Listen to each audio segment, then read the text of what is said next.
Hi guys, ये है Brian. Brian ने देखी एज ऑफ अल्ट्रॉन और एक सीन के अंदर उसको पता चला कि कैप्टन अमेरिका म्योलनर नहीं उठा पाया, तो ब्रायन हो गया कंफ्यूज।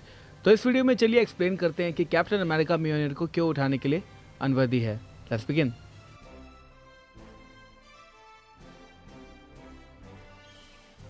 तो सबसे पहले तो ये जान लेते हैं कि थॉर के हैमर को उठाने के लिए क्या क्या ज़रूरी है।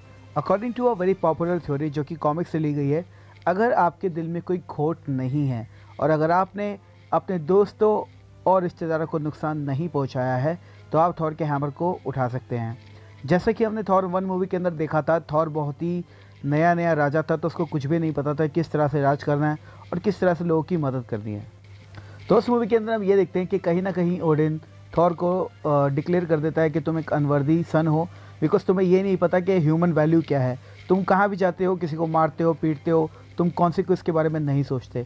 तो सेम थिंग हमने थॉर मूवी के अंदर देखी, जब थॉर अनवर्दी हो जाता है और अपना म्योलनर नहीं उठा पाता है।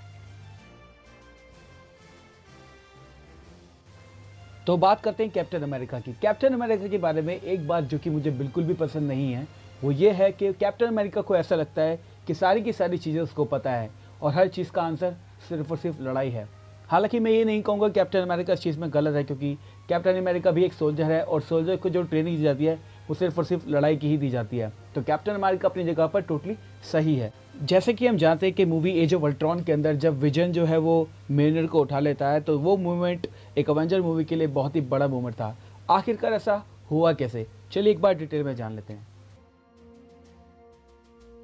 फिल्म के अंदर एंड में हमें ये देखने को मिलता है कि विजन अल्ट्रॉन के रोबोट से बात कर रहा होता है, उससे पूछ रहा होता है, लेकिन जब अल्ट्रॉन का रोबोट उस पर अटैक करता है, विजन उसको जब ही मारता है। लेकिन अगर यहाँ पर कैप्टन अमेरिका होता तो शायद केस ऐसा नहीं होता। कैप्टन अमेरिका के दिमाग में सिर्फ एक ही चीज़ चलती है, वो है लड़ाई और वो है बदला लेना या किसी की पिटाई करना।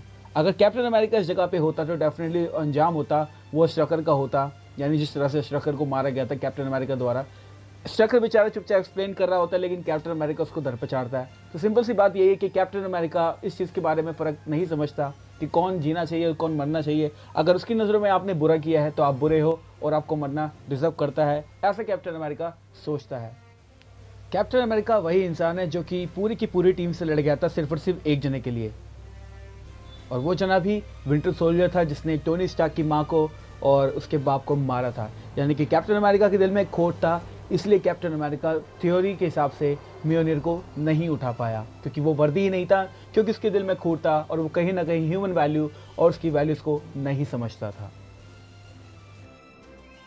तो ये थी कॉमिक बुक की एक्सप्लेनेशन कि कैप्टन अमेरिका म्योलनर को क्यों नहीं उठा पाया। हालांकि मैं ये बात जानता हूँ कि इस थ्योरी के अंदर काफ़ी सारे होल्स हो सकते हैं और हो सकता है मेरी थ्योरी कहीं ना कहीं गलत भी हो, लेकिन अगर आपको ऐसा लगता है कि ये थ्योरी अच्छी है और आपको ऐसी और वीडियो देखनी है तो मुझे कमेंट सेक्शन के अंदर ज़रूर बता सकते हैं।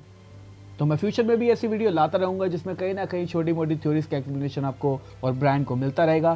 तो उसके लिए definitely be subscribe to my channel, and अगर बोर हो रहे हैं तो click that subscribe button and hit that bell icon. आप दोबारा कभी बोर नहीं होंगे। Thank you so much for watching. This was Sachin Nigam with a brief little bit of theory कि कैप्टन अमेरिका म्योलनर क्यों नहीं उठा सकता, and I will see you guys next time. Bye bye now.